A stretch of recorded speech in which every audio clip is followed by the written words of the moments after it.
इस वीडियो में हम जानने वाले हैं, समझने वाले हैं और बात करने वाले हैं infusion of ICT in lesson planning की लेसन प्लानिंग में आईसीटी को किस तरह से शामिल किया जा सकता है। तो जब हम लेसन प्लानिंग की बात करते हैं तो देखिए, एक टीचर जब क्लास में बच्चों को पढ़ाने जाता है तो उससे पहले उसको क्या पढ़ाना है, किस तरह से पढ़ाना है, किन रिसोर्सेज का यूज़ करके पढ़ाना है, तो उससे पहले उसको प्लानिंग करनी होती है। ठीक है, तो उसको हम कहते हैं अपने जो भी टीचर अपने लेसन को पढ़ाता है तो पढ़ाने से पहले उसकी पूरी प्लानिंग उसको करनी होती है, तो उसको लेसन प्लान कहते हैं।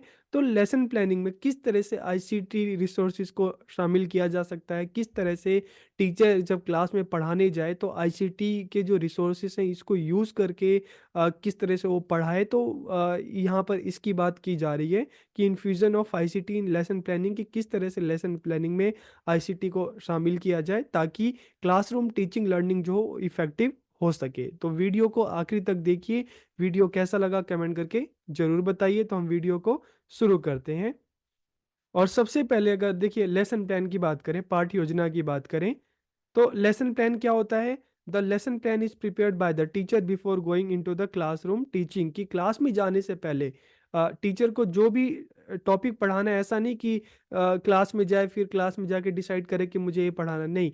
आपको जो भी क्लास में पढ़ाना होता है तो पढ़ाने से पहले आपको एक दिन पहले ही डिसाइड करना होता है कि अच्छा मुझे ये चीज़ें पढ़ानी है, कैसे पढ़ानी है, ठीक है, मैं किस तरह से पढ़ाऊंगा, स्टार्टिंग कैसे करूंगा, कौन कौन से मैं क्वेश्चन पूछूंगा, ठीक है, और लास्ट में बच्चों का इवैल्यूएशन मैं कैसे करूंगा, कैसे पता करूंगा कि बच्चों ने सीखा।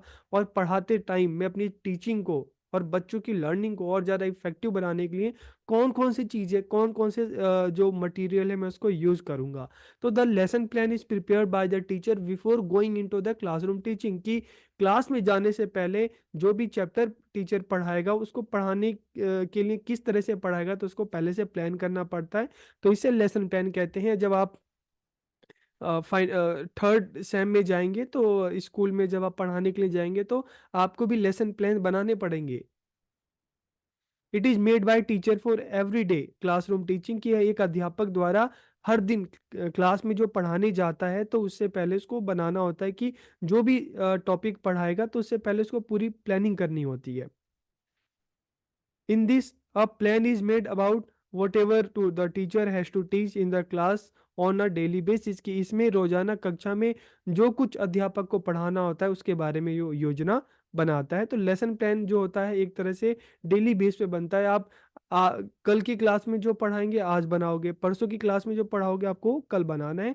तो इस तरह से इस लेसन प्लानिंग में किस तरह से आईसीटी को इंटीग्रेट करना है, किस तरह से शामिल करना है। तो infusing ICT into lesson planning is a detailed and systematic process that involves integrating digital tools, resources and strategies into your teaching to enhance the learning experience की यह पाठ योजना में आईसीटी को शामिल करना एक विस्तृत और व्यवस्थित प्रक्रिया है जिसमें सीखने के अनुभव को और बढ़ाने के लिए टीचर क्या कर रहा है, टीचर अपनी टीचिंग में जो डिजिटल टूल है, जो आईसीटी के रिसोर्सेज हैं, इसको यूज कर रहा है और इसको यूज करके टीचिंग को बेहतर बनाना है, टीचिंग लर्निंग जो है उसको इफेक्टिव बना सकता है टीचर।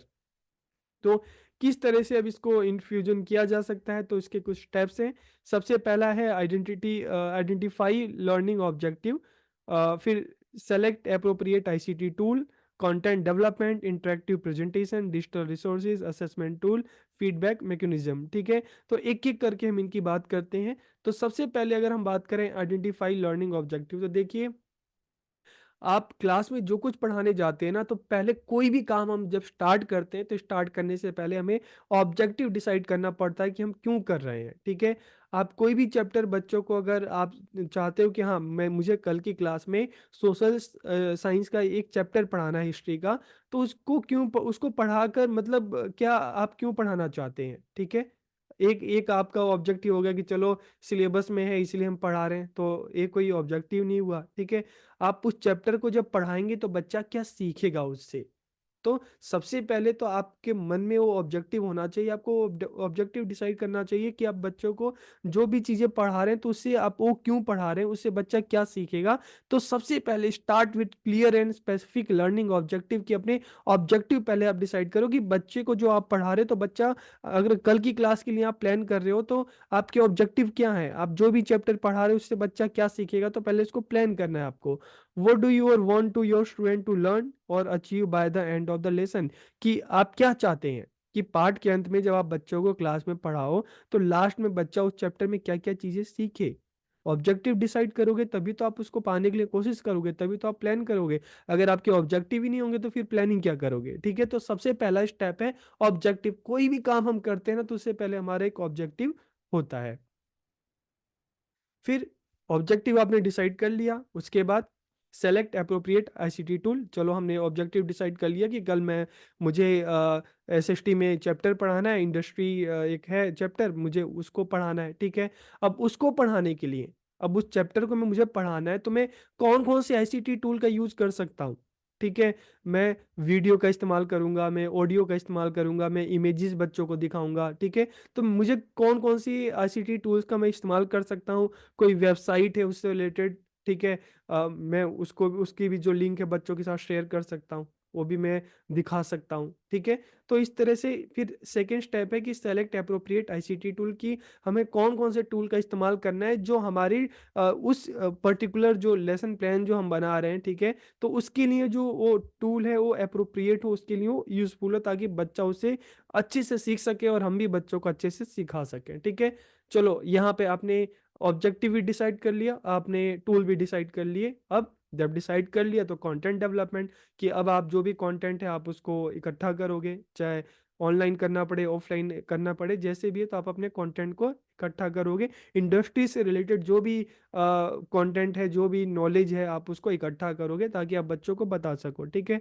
चलो आपने क्या किया कि कंटेंट भी आपके पास आ गया। अब बच्चों के जब जब आप बच्चों को उसको पढ़ाओगे, बताओगे, तो उसको आपको एक प्रेजेंटेशन भी तो तैयार करनी है ना। क्लास में अक्सर टीचर जब भी आपको पढ़ाने आते हैं तो इस तरह से पावर पॉइंट के थ्रू प्रेजेंटेशन तैयार करते होंगे। तो इसी तरह से जो भी आपने कंटेंट इकट्ठा किया, उसको आप पावर पॉइंट पर आप एक प्रेजेंटेशन तैयार कर लो। अब आप उस प्रेजेंटेशन में आपको मल्टीमीडिया जो है, ठीक है, चाहे हम ऑडियो की बात करें, वीडियो की बात करें, इमेजेस की बात करें, सारी चीज़ें ऐड उसमें करो, ताकि आप जब इंडस्ट्री के बारे में पढ़ाने जा रहे हो या जो भी टॉपिक है, उससे रिलेटेड सारी इंफॉर्मेशन आप दे सको। ऑडियो दिखा दो, वीडियो दिखा दो, कोई वेबसाइट है आप उसको भी दिखा दो, तो इंटरेक्टिव प्रेजेंटेशन आपको तैयार करनी है। ठीक है,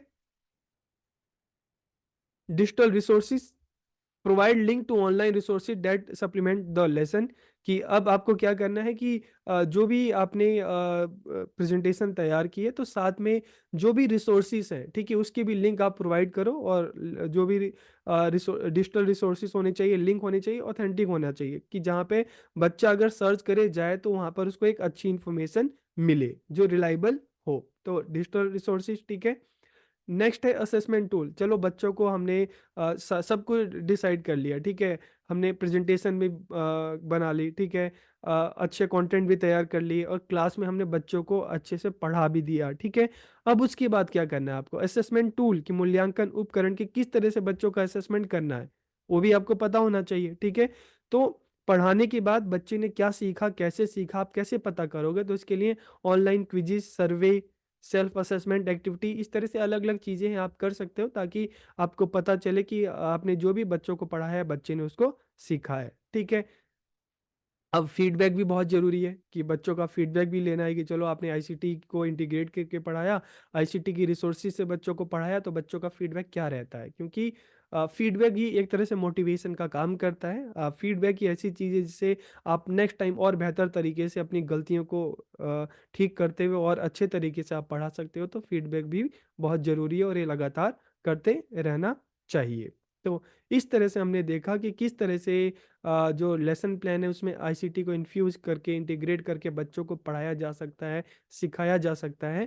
तो वीडियो आपको कैसी लगी कमेंट करके ज़रूर बताइएगा। आप सबका बहुत-बहुत धन्यवाद।